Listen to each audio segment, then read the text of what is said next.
One, two, three, funky.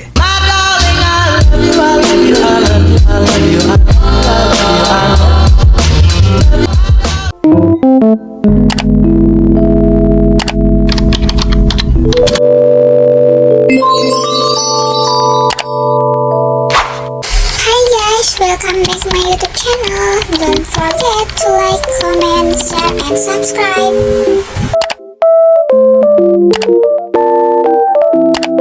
Assalamualaikum warahmatullahi wabarakatuh. Video ini dibuat untuk menyelesaikan tugas kelompok mata kuliah perdagangan luar negeri.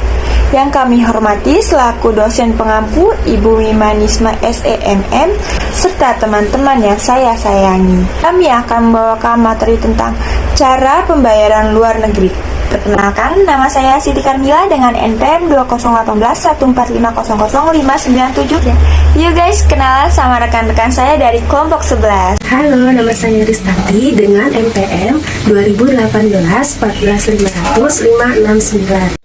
Assalamualaikum teman-teman. Nama saya Nur Ayu Agustina dengan nomor NPM 201814500665. Yuk guys, kita simak materi cara pembayaran luar negeri. Cara pembayaran luar negeri adalah pembayaran atas transaksi yang dilakukan oleh negara-negara yang terlibat dalam perdagangan internasional berdasarkan kesepakatan yang telah dirundingkan sebelumnya. Transaksi perdagangan luar negeri yang lebih dikenal dengan istilah ekspor dan impor pada dasarnya adalah suatu transaksi yang sederhana dan tidak lebih dari membeli dan menjual barang. Hanya yang menjadi perbedaan utama adalah lokasi orang-orang atau pengusaha yang terlibat. Oleh sebab itu, dalam perdagangan luar negeri, tata cara pembayaran ekspor dan impor harus dipahami dengan benar oleh para pengusaha yang ingin menjalankan bisnis ekspor dan impor. Karena kegiatan bisnis ekspor dan impor melibatkan pihak penjual dengan pihak pembeli yang saling berjauhan dan terpisah oleh batas-batas negara, maka faktor keamanan dan kepastian pembayaran menjadi persoalan yang sangat penting. Ada banyak sekali faktor-faktor yang mendukung terjadinya perdagangan internasional, namun yang paling utama adalah tentu saja mendapatkan keuntungan yang lebih banyak dan jangkauan pasar yang lebih luas. Namun, nilai keuntungan suatu perusahaan yang melakukan perdagangan internasional harus bisa dilakukan secara akurat dan tepat. Nah, hal tersebut bisa dilakukan dengan lebih mudah jika menggunakan aplikasi akuntansi dari Akurat Online. Jadi, bisa kita simpulkan bahwa seluruh negara umumnya bisa menggunakan alat pembayaran berupa tunai atau kontan, kartu kredit, emas, kompensasi pribadi, dan PayPal atau uang elektronik lainnya. Ya, kita mulai sistem pembayaran di muka atau bisa disebut dengan advance payment. Mulai kontrak dengan eksportir dengan importir. Kemudian importir melakukan pembayaran kepada eksportir melalui bank devisa atau transfer langsung. Pembayaran bisa dilakukan untuk keseluruhan nilai barang atau payment. Eksportir kemudian mengirimkan barang melalui ekspedisi dan kemudian mendapatkan dokumen. Dokumen pengiriman ini kemudian dikirimkan bersama dokumen lain kepada importir. Dengan berbekalan dokumen tersebut, importir mengambil barang melalui ekspedisi. Advance payment menguncang di sisi importir atau penjual karena dia menerima pembayaran terlebih dahulu sebelum dikirimkannya barang. Di sisi lain, importir atau buyer memiliki resiko jika eksportir tidak mengirimkan barang sesuai waktu yang disepakati atau mengirimkan barang kualitas barang yang tidak sesuai dengan kesepakatan. Sistem pembayaran kedua adalah open account. Pada sistem ini, eksportir dan importir melakukan kontrak jual beli. Kemudian, eksportir melakukan pengiriman melalui ekspedisi. Ekspedisi kemudian mengeluarkan dokumen pemuatan atas pengiriman barang tersebut. Dokumen ini kemudian dikirim oleh eksportir kepada importir. Dengan berbekalan dokumen tersebut, importir melakukan pengambilan barang di ekspedisi. Kemudian, importir melakukan pembayaran kepada eksportir. Pada jenis pembayaran ini, importir diuntungkan karena menerima barang terlebih dahulu, baru kemudian melakukan pembayaran. Sedangkan eksportir menanggung resiko, importir tidak membayar sesuai dengan kesepakatan. Pembayaran model konsinyasi atau konsiman. Pembayaran model konsinyasi atau konsiman dilakukan dengan cara pemilik barang atau konsainer menitipkan barang dagangannya untuk dijual kepada konseni atau pihak penerima barang, di mana konseni akan menjual barang titipannya pada buyer atau kepada pembeli akhir. Buyer atau pembeli akhir ini akan memberikan uangnya kepada konseni. Kemudian konseni akan menyetorkan uangnya kepada konsainer selaku pemilik barang. Dalam hal ini, apabila barangnya tidak habis atau tidak laku terjual, maka konseni tidak bertanggung jawab akan hal ini. Namun konseni selaku penerima barang akan mengembalikan barang titipannya kepada konsainer selaku pemilik barang. Selanjutnya adalah metode pembayaran dengan wesel dan promes. Wesel adalah surat tagihan yang dikeluarkan oleh eksportir kepada importir. Bagaimana cara pembayaran melalui wesel?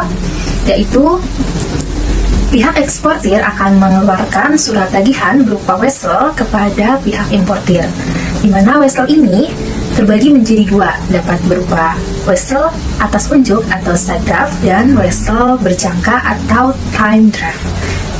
Wesel atas unjuk atau side draft ini segera dibayarkan apabila wesel tersebut ditunjukkan oleh eksportir kepada bank.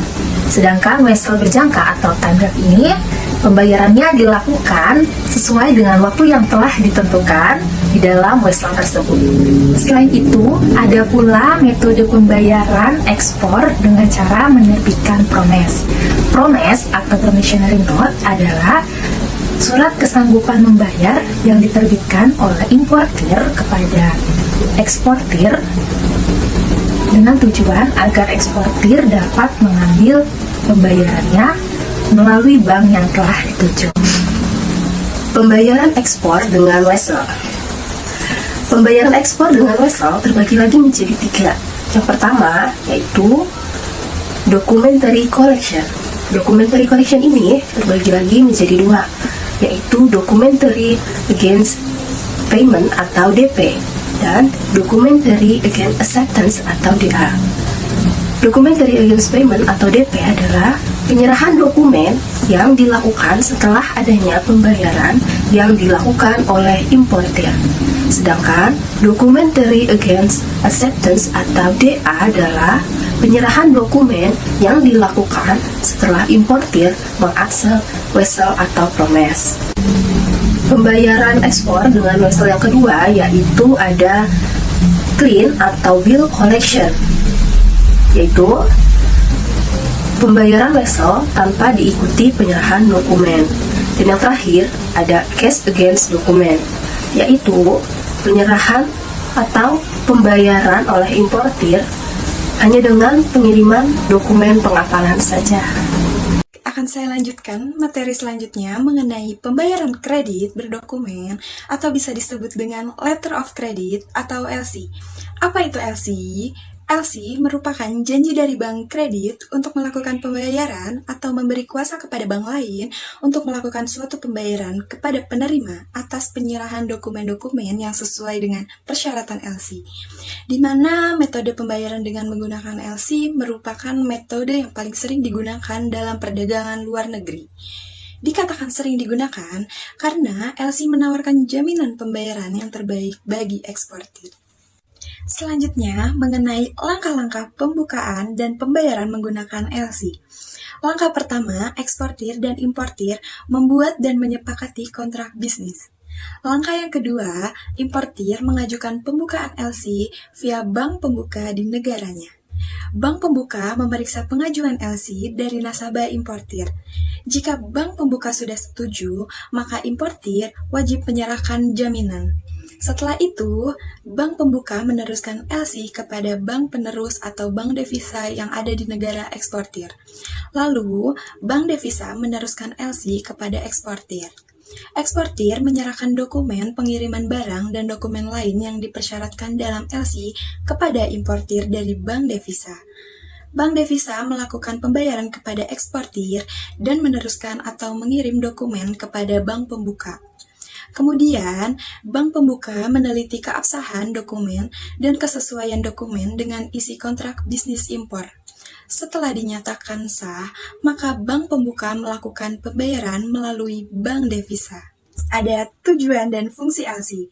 Yang pertama yaitu mempermudah kegiatan ekspor dan impor. Hal ini diwujudkan dengan peranan LC yang dapat menampung segala permasalahan yang dialami oleh importir dan eksportir, khususnya mengenai transaksi. Yang kedua, memberikan keuntungan. Letter of credit memberikan keuntungan yang begitu besar bagi para eksportir. Dengan menggunakan layanan LC, dirinya akan dijamin mendapatkan pembayaran sesuai yang telah disepakati dengan pihak pembeli atau importir. Yang ketiga, LC memberikan fasilitas kredit baik bagi importir maupun eksportir. Di sini, pihak bank menyediakan opsi pembayaran uang muka terlebih dahulu, kemudian pelunasan dilakukan di waktu yang lain. Pihak eksportir dan importir berkewajiban untuk membayar kredit sebelum waktu jatuh tempo tiba. Yang keempat, menjadi jaminan. Letter of credit sebagai jaminan untuk penerima barang atau pengirim, dalam hal ini disebut sebagai kontraktor. Selanjutnya, dapat menyelesaikan kesulitan. Letter of credit dapat menampung dan menyelesaikan kesulitan atau kendala dari pihak importir sebagai pembeli maupun eksportir sebagai penjual.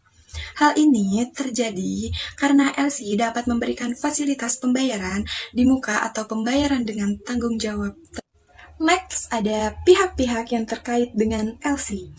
Yang pertama yaitu pembeli atau importir, selaku pembuka LC. Yang kedua ada penjual atau eksportir selaku penerima LC. Yang ketiga ada bank pembuka atau bank penerbit LC. Bank pembuka adalah bank devisa yang berasal dari negara importir yang bertugas memeriksa kesesuaian dokumen dengan syarat LC. Yang keempat ada bank penerus LC. Bank penerus adalah bank devisa yang berlokasi di negara eksportirnya yang bertugas memberikan atau memberitahukan kebenaran LC. Yang kelima ada bank penjamin. Bank devisa di negara eksportir yang bertugas memberikan konfirmasi kepada eksportir bahwa LC benar-benar otentik. Yang keenam ada bank pembayar.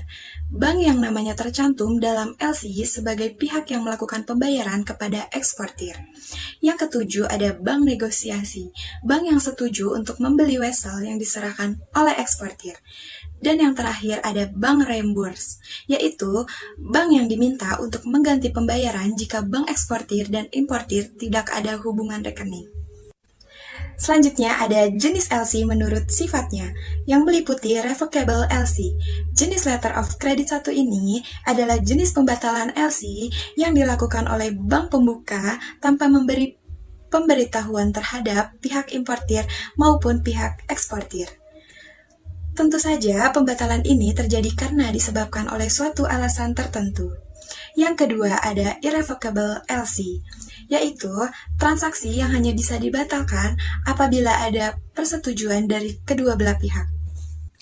Yang terakhir yaitu kelemahan dan keuntungan LC. Keuntungannya yaitu eksportir lebih terjamin mendapat pembayaran barang ekspornya.